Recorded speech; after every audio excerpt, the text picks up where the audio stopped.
49er faithful, welcome back to another edition of the Niner Station podcast. It is great to see you, Ryan and Mark. I know that unfortunately today we do get to recap a Levi's South loss that Ryan and I once again were confident in a victory. I guess we have to stop that trend.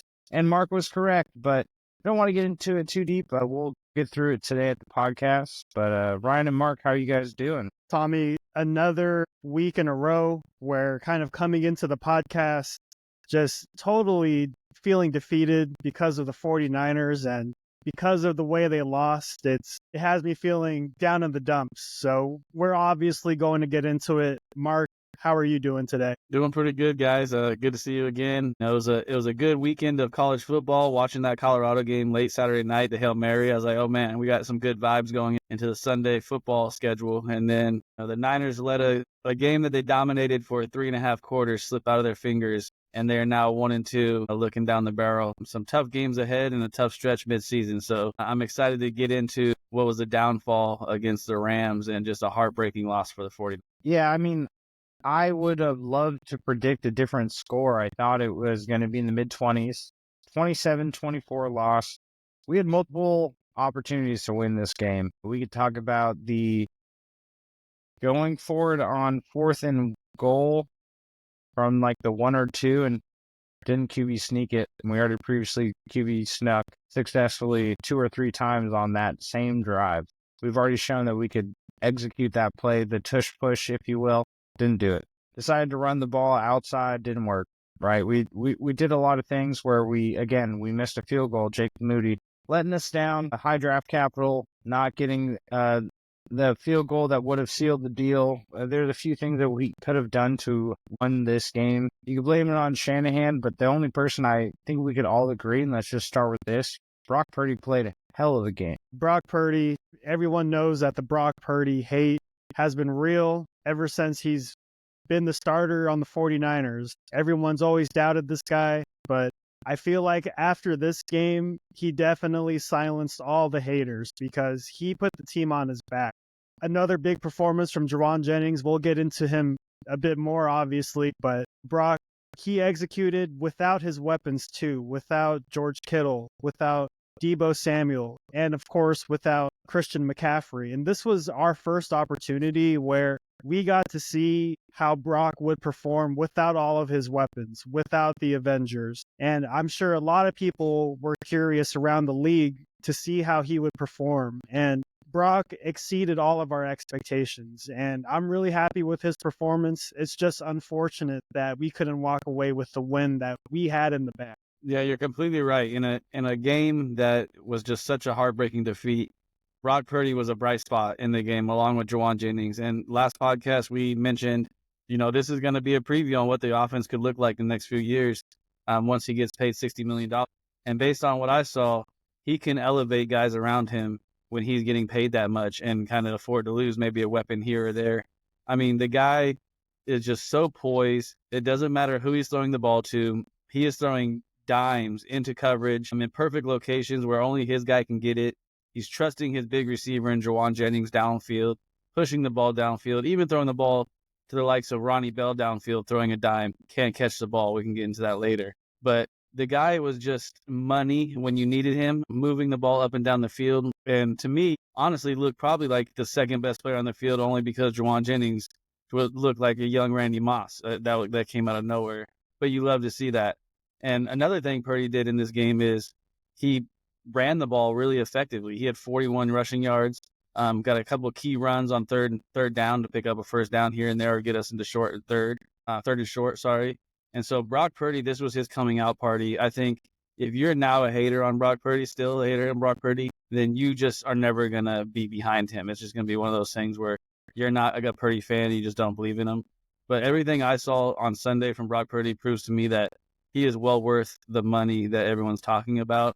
Another crazy stat, he was 22 of 30, which is pretty crazy stats given the fact that most of his weapons were out.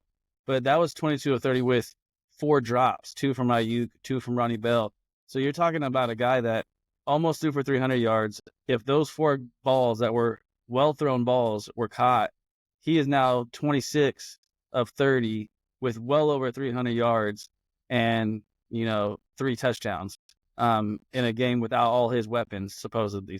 Brock Purdy was the bright spot along with Jauan Jennings in the 49ers loss on Sunday. I guess we could all agree, hands up if we had the opportunity to pick up Jauan Jennings in free agency in fantasy football and did not. And yeah, that's all of us. And hands up if you also played against Jauan Jennings in a league like I did and lost because he put up 49.5 PPR points. It was brutal, but at the same time, what a game. Again, I 100% attribute this mainly to Brock Purdy because I don't think Jauan Jennings has that kind of game with just any quarterback. I think Jauan Jennings and Purdy together is almost a perfect matchup because you're looking at a guy he's a physical receiver in a run-first offense, so people are going to have to play him tight. If he plays him physical, he's going to know that he can make the first move because it's actually not a run play, it's a pass play, right, on a RPO or anything like that. He had a terrible 40 time coming out of Tennessee. I think he ran like a 4.6. It was something pretty low, but the Niners station has been a Jauan Jennings fan since the get-go because of his yards after catch in college. I think he had the second most that year he averaged the second most the year he was coming out. Niners got him as a late-round gem. Again, another wide receiver that the Niners have drafted, the same thing as a running back or undrafted, late round, 6th-round pick here. That's outperforming our 1st-round pick, who's not playing. He did get shot. Jacob Cowing, who for whatever reason isn't getting reps over Ronnie Bell. And it was a beautiful thing to see because just like Mark said, we're kind of getting a glimpse at what the offense might look like without all these key high dollar value players because his value is just going up. I love seeing him do well, but you're looking at like negotiation time next year. Brock's going from like 40 to 45 mil a year with most of it guaranteed to 50 plus. Like every single game he has, that's close to 300 yards, and he looks good, and he can scramble. Yeah, we're talking about 41 yards rushing, and a lot of that's from the tush-push play, right? Quarterback sneak, too. So we're not even counting, like, how much he averages on just scrambling. Like, we're just looking at his overall stats, and he's played a great game. So somehow we don't pull away because of, again, Moody missed field goal, 4 drop pass. I don't know if we can blame Shanahan for this one. I don't know about you guys. I feel like it's a little bit of, I don't know if you've heard this, but defensive effort isn't there. There's some rumors going around that we're not playing up to our standards across the board. And Nick Bosa came out and said that, hey, we have to really feel this loss. And I think Nick Bosa emotionally does feel this loss. I think he thinks that we should have won. He wasn't held as much as he usually is, and he still didn't come out with a stat line. Hargrave, we were texting, actually looked like he was earning his $20+ million a year contract, and now he's out for the season with a torn triceps. We're going to need people like Jordan Ellis to step up, but overall, guys, we're going to need some defensive effort. Even getting Talanoa Hufanga didn't change the game. We still gave up 27 points. Now, it is against Matthew Stafford, who I think I was telling you guys, there was a stat floating around on social media that he's got 45 fourth quarter and 35 come from behind victories, the most in the NFL. So we're going against a guy that, if you give him a chance, he's going to take the lead. But he did so with guys like Tutu Atwell. We're not playing against Cooper Kupp. We're not playing against Puka Nacua. Tutu Atwell, one-on-one against Charvarius Ward. Campbell with the PI late in the game, put him in range for the field goal. These are things that are avoidable. It's hard to watch as a Niners fan, as dedicated as we are in the Niners station. But I think everyone can agree that these were classic 49er situations that we could have avoided and didn't. I agree. It's so easy for people to want to put the blame on Kyle Shanahan, and it's natural for them to want to feel that way. But I think, and you correctly stated it, that a lot of the focus does have to be looked at the defensive side of the ball. This is Nick Sorensen's first time being the defensive coordinator, and this is his 3rd game in. And 2 losses that heading into the season that we felt like we should have won. Sean McVay in this game just picking on Devondre Campbell. He was in his bag, Sean McVay. And we're so used to in the past, the 49ers staple on the defense just being the pass rush. But it was really frustrating this game when our defensive line just wasn't getting any pressure at all. Isaac Yiadom just getting torched out there. But you could look in a lot of different directions. Campbell, too. The defense needs to get figured out. They also, I feel like, need to get more creative out there. We're not disguising anything, and it looks a little predictable. For sure. The defense, there is a hit on the 49ers defense after 3 weeks of the NFL football season, and that hit is the 49ers cannot cover deep. They get either constantly burnt going deep, or if a team tries to go deep on them and they're somewhat in coverage, they get a penalty, whether it's a holding or pass interference. And teams are now picking on Devondre Campbell, just like we picked on him last year in the playoffs, because we knew that he cannot cover to save his life. And that's his biggest weakness as a linebacker. He's a pretty solid run defending linebacker, but when it comes to coverage, he just can't do it. And they got him in space on that wheel route or whatever it was down the sideline in the fourth quarter. He had a penalty there. Yiadom got burned deep. Charvarius Ward got burned by Tutu Atwell. Listening to podcasts on all these perspectives on why we lost and what's going on with the 49ers, again, I'm going to refer back to Larry Krueger. Does a very good podcast, and he's very well-versed in Niners personnel. He brings it up. We have the slowest secondary in the NFL. We don't have a guy on our starting secondary that runs faster than a 4.4, or maybe even a 4.5. Hufanga's not fast. Jair Brown's not fast. Mustafa's not the fastest guy. Charvarius Ward is not a 4.4 guy. Diamador Lenore is not a 4.4 guy. Like, all of these guys, they're solid cover guys, but they can get beat deep.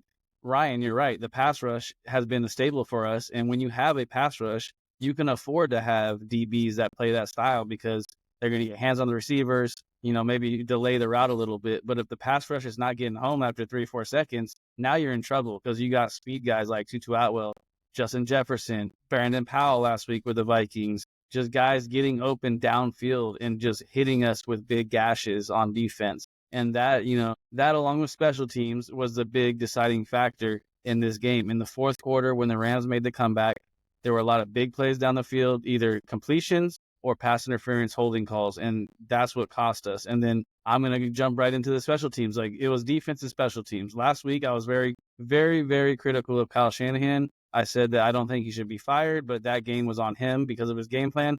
This week, I don't think it was. His offense looked great. They were moving the ball just fine. Jake Moody is 55-yard field goal. That's a long field goal. I get it. But guess what? You were a top pick. Make the field goal. Why are we giving up a 35, 40-yard return on a punt return? In the fourth quarter. In the fourth quarter. When they need to get down the field to get a take field the goal. lead. All they do is get a field goal. We're going to put him in. We're going to put him 10 yards away. Yeah, from field goal range. And they have a rookie kicker that came in and guess what? Made a field goal. So, like, rookie returner, rookie kicker. Yeah, after we get another defensive holding or pass interference, I think that got them further down after the punt return, right? So we have the missed field goal, we have the punt gaff, and then in the first half, fake field goal, right? And then in the press conference, Shanahan says, or fake punt. Shanahan says, oh, we were expecting the fake punt. Well, then why isn't your starting defense out there? Who cares? Don't put a guy back there to return the ball. If you're expecting a fake punt, have your starting defense out there and let him punt the ball to the 5-yard line. Who cares? You cannot give that up. And what do? It goes from 14-0, fake punt. They get the first down. They go down. They score a touchdown. Now it's 14-7. They're in the ball game. Where if we have our starting defense out there, they try that fake punt, then, hey, guess what? We get the ball midfield and we're going to score 21-0, and now the game's over at that point. And so, to me, along with the defense not playing up to expectations, D-line coverage not being there because the D-line's not getting there in time, special teams for the second week in a row has put us in the position to lose a football game. And it's just something where Kyle Shanahan, as long as he's been here, our special teams are not up to par. Bill Belichick, Niner fans are going to say Bill Walsh was the best coach ever.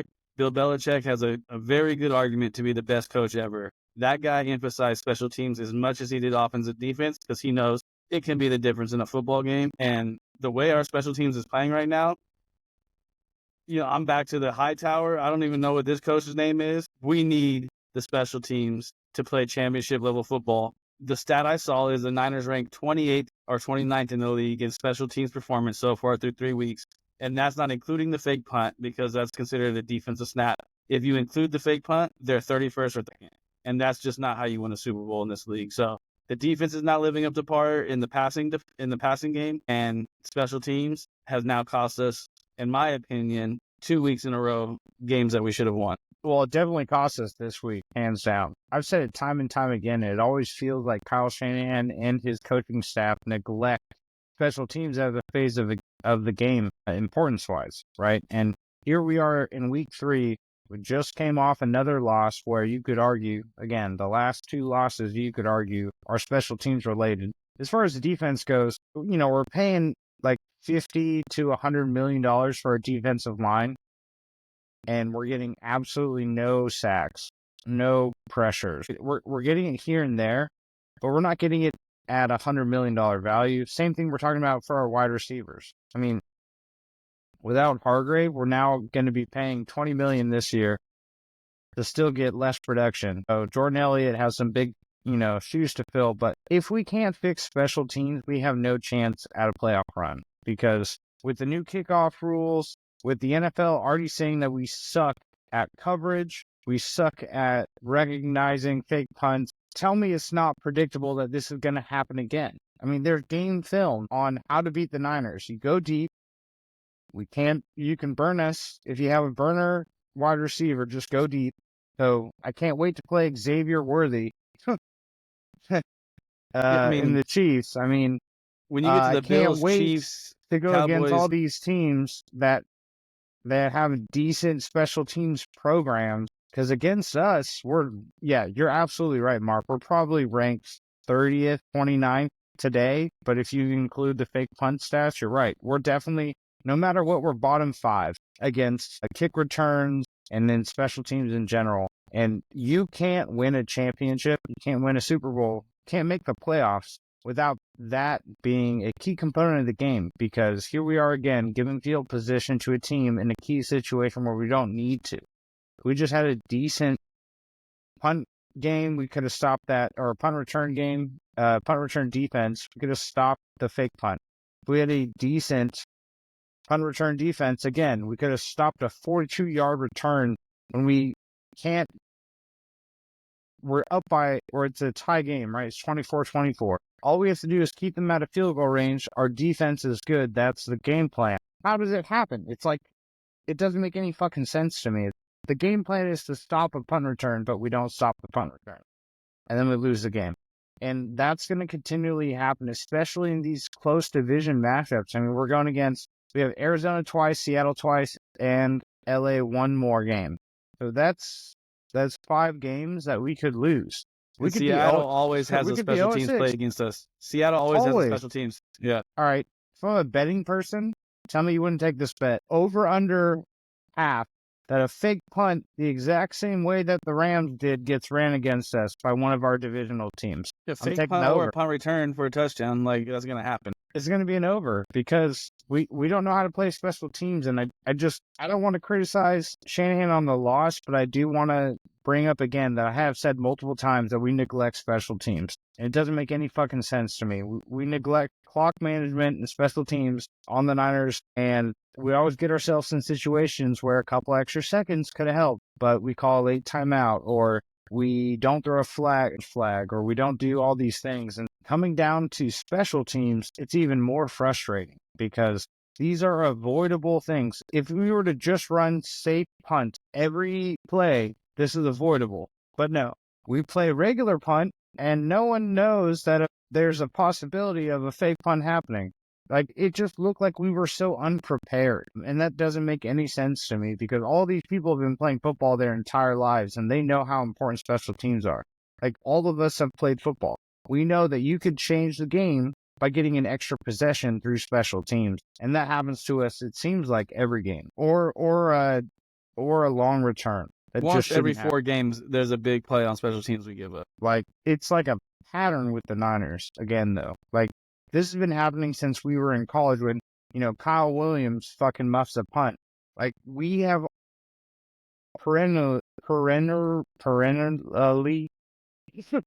we've always been, yeah, forever, we have been a team that can't do special teams. And I honestly don't think that we can win a Super Bowl until we can figure that out, because we're now playing with small margins, right? We're looking at a 49ers team that is down every Avenger, and we're asking them to go through a gauntlet coming up, right? We got the Patriots this week.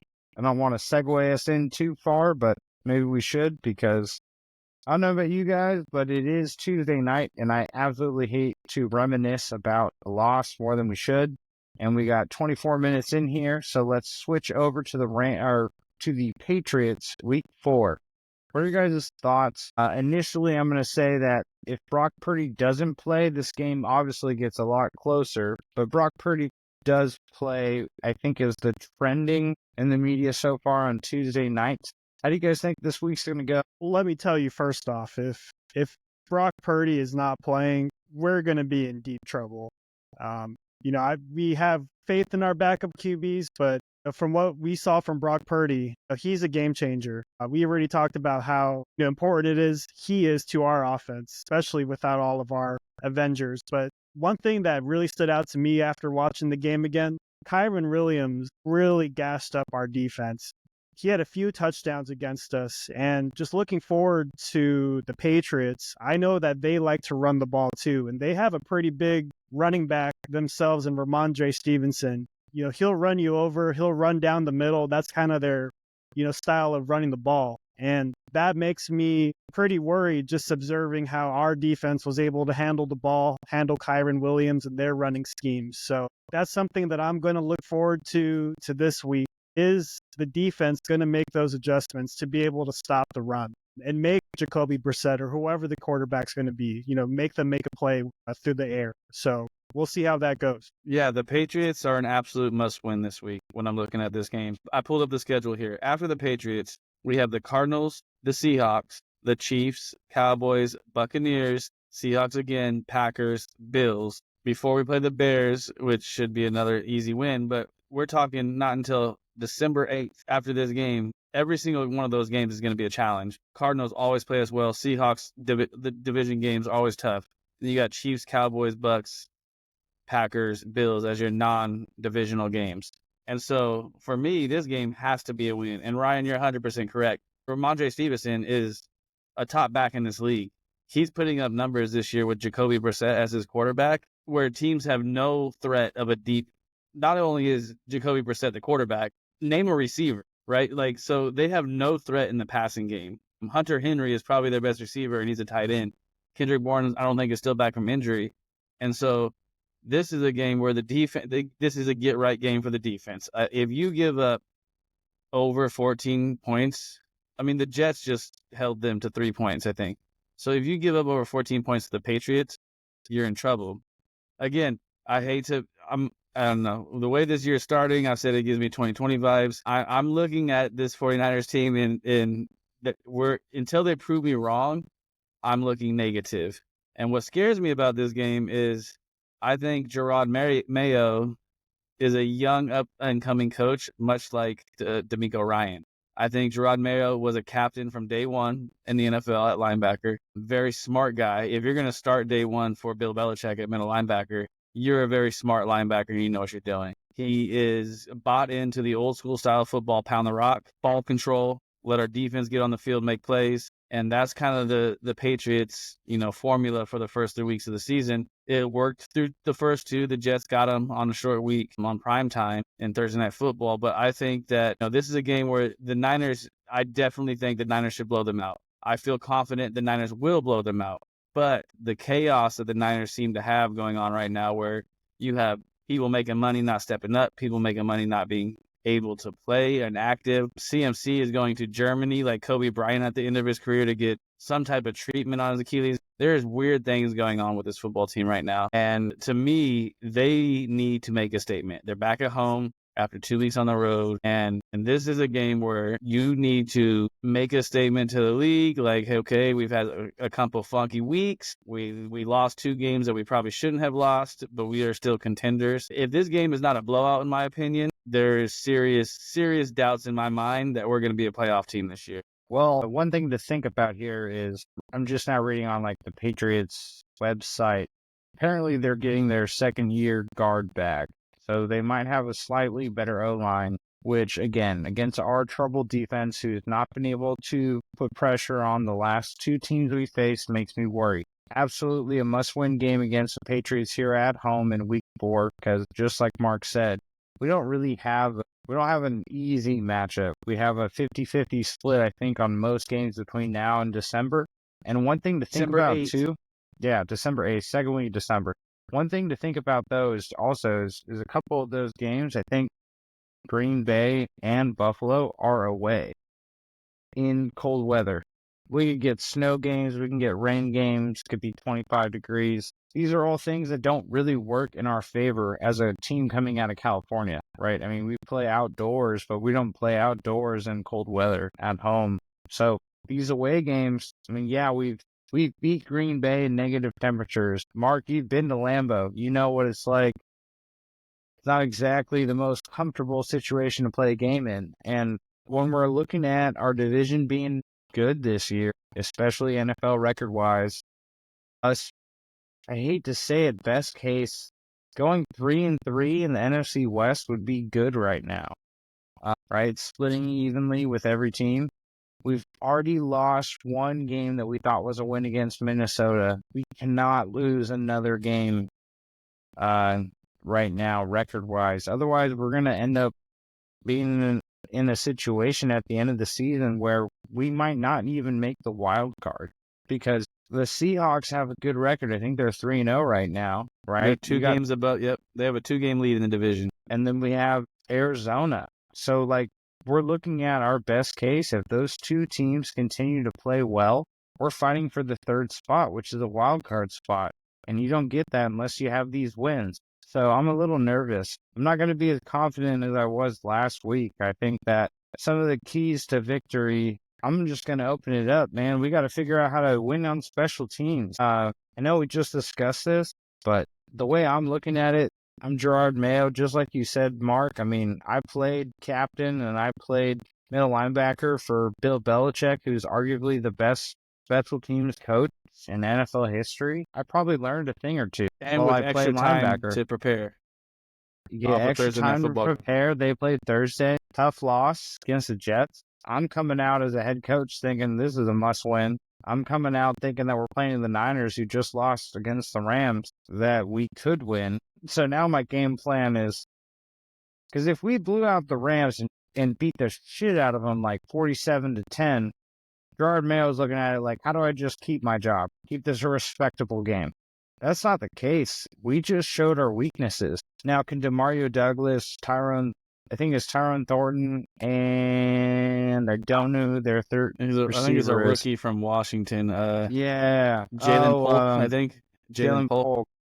Can we do the same thing that the Rams did with Tutu Atwell and Jordan Whittington? I don't see why not. Marcus Robinson. I don't see why not. So, can we run a fake punt?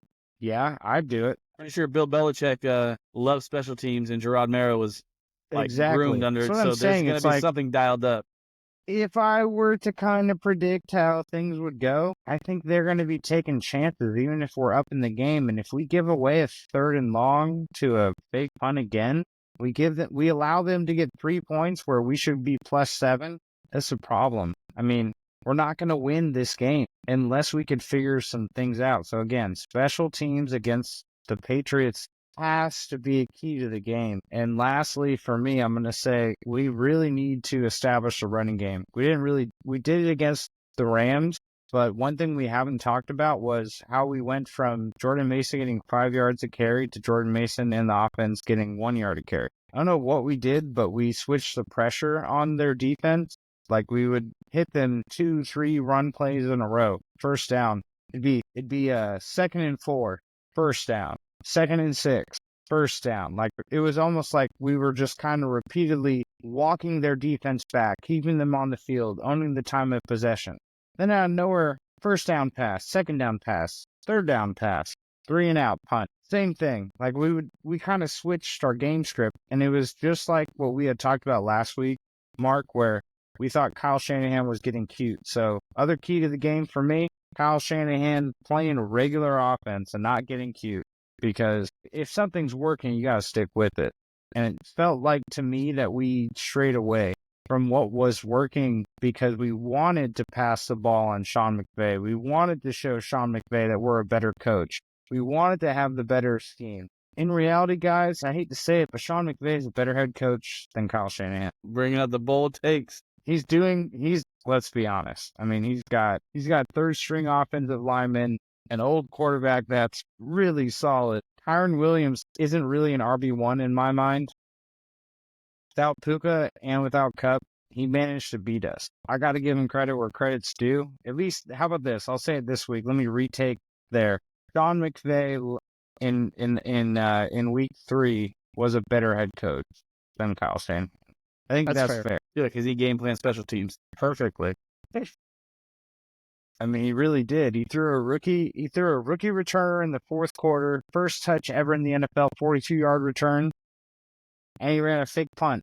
I mean, you can't call a better game script than that. It's just like that's just like adding someone like Jauan Jennings off the waiver wire and getting 49 points. I mean, it's just hard to see. So for me, yeah, keys to the game. It's going to be the special team difference. Can we change what we did last week? Can we do better this week? And then obviously, eliminating, big plays and doing stuff like that, because we're going against a coach that is desperate for a win. So we can almost expect to see similar play calling, right? There's going to be trick plays. There's going to be fake punts. If you're 1-2, you're Gerard Mayo, the Niners are weak. We're going to see the exact same kind of play calling like Sean McVay, where, you're backed into a corner. How deep in the playbook are you going with your football knowledge and your football IQ? And Gerard Mayo is not the person to fuck with. I think he knows exactly what he's doing. So I'm curious to see how like I said, how do we adapt? How do we prepare? It's going to be a fun week. Nice, Tommy. My keys to victory are going to be 2 things. I already talked about the first one. It's going to be how we're going to stop the run against the Patriots, how we're going to stop Ramondre Stevenson. And I put an emphasis on that because obviously we lost Javon Hargrave. He's a big body in the middle that would usually, plug up those holes. So a lot of the responsibility is going to fall on Malik Collins and Jordan Elliott this week to make sure they fill the gaps and stop the run, because not only do we lose Hargrave, but they lose a body and they lose a rotation piece on top of the talent. So I'm really looking forward to seeing how they handle that. But on the other side of the ball, another key to victory for me, we talked about it last week for one wide receiver, but I think in this case, I would like to see Brandon Ayuk finally have that breakout game, because after 3 weeks, fresh off the contract, a lot of people around the league, especially 49er fans, have the right to question, like, why are you performing this way? Why do you look like a shell of yourself, after we gave you this big contract? Because we really needed you to be that wide receiver 1 and you didn't step up. So this has to be the game. No excuses this time. 3 weeks, you could say all you want. You needed to shake off the rust, get your reps in, sure. But here we are now, week 4. Let's do this thing. And also for a big criticism this week was Ronnie Bell. We talked about it last week too. We were hoping with the news of Deebo Samuel being out, George Kittle being out, that we would see a lot of our young players, especially Jacob Cowing. And we didn't see Jacob Cowing at all last week. And we saw a whole lot of Ronnie Bell. So I'm hoping that gets switched around this week. We need to get Jacob Cowing some reps, see what he's got, and see if he has sure hands, if he can come down with the ball. Because if he can do that, then hey, that's already an improvement. So those are my 2 keys: the interior defensive line and our wide receiver. Yeah, those are great keys. Both of you guys, those are great keys of the game, and I think they're going to be deciding factors. Interesting about Brandon Ayuk, it's the team that offered him the most money in the trade, and he turned that down. He's going to get a chance to go against them, and they have a young cornerback who the rumors were, if he were to get traded to New England, and Christian Gonzalez would have been the guy coming back in the trade for Brandon Ayuk, and Christian Gonzalez has been having a great year. So I wouldn't be shocked to see Christian Gonzalez following Brandon Ayuk on the field. But maybe he might follow Jauan Jennings based on the way he played last week. That might be a little twist in the game that we see on Sunday. For me, there's 2 things I'm looking at in this game for a win. One is I need to see D. Winters getting reps at linebacker instead of Devondre Campbell. Devondre Campbell is a veteran. I get it. He's decent in the run game. I get it. But the man cannot cover in the passing game. Cannot cover a running back in the passing game to save his life. Cannot cover a tight end in the passing game to save his life. The Niners literally picked on him last year in the playoffs, like I said earlier, because he can't do it. So to me, a key to the game is, okay, Devondre, you've had 3 weeks. You're not getting the job done. D. Winters, last week was your first week back after injury. I'm assuming he's healthy. I haven't heard an injury report on him this week. If he is healthy, I need to see him in the game and playing over Devondre Campbell. So to me, is switching up the linebacking core. And if that is not the man that is healthy, if he's not healthy, please remind me of the linebacker's name from Stanford that had a great preseason. Curtis Robinson? Curtis Robinson. If D. Winters is not healthy, I want to see Curtis Robinson. I do not want to see Devondre Campbell on the field. If you tell me Devondre Campbell's on the field for first down, for a run situation, I'm okay with it. But I need to see Devondre Campbell off the field in key situations where teams might pass on us. Just let me see someone else make a mistake, because I have so much evidence that Devondre Campbell is not the guy. So that's my first key, is switching up the inside linebacker next to Fred Warner, bringing some more versatility, some more athleticism, some more pass defense ability from the linebacking core. So that's my first key of the game. Second key of the game, on the offensive, special teams, that's got to be a key. Okay, regardless of that. Offensively, I need to see the Niners get Ronnie Bell off the field and get Jacob Cowing on the field. Deebo Samuel is not on the field. He's hurt. Jacob Cowing is your most athletic receiver. He is the only guy on this offense that runs sub 4.40. So get him on the field, other than Isaac Guerrero, who's not a starter. Get him on the field and get him the ball. Ryan, you're completely right. I hate to steal a key cog in the key factor, but Jacob Cowing is the best slot receiver you have this week, because Jauan Jennings is playing outside, and Jauan Jennings proved that he can do whatever you need him to do. Get Jacob Cowing the ball in space. I want to see some wide receiver screens. I want to see some go routes. I want to see some end arounds. Get Jacob Cowing the ball. And if you do that, I promise you he will make a play. This is a kid that played 4 years of college football. Everywhere he was, he made plays. He's a very mature kid. He transferred to Arizona to be next to his daughter, daughter, son, I don't know.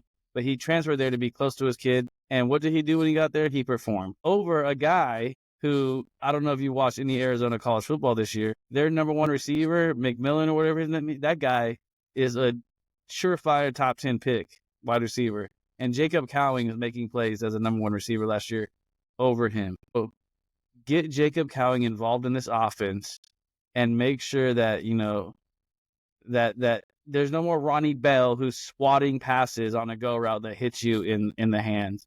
I think the funniest comment was on John Middlecoff's podcast. He said, "We're watching the game. My fiance is a big Niner fan. And when Ronnie Bell went up for the pass, she said, 'Why did he swat that down like a defensive back?'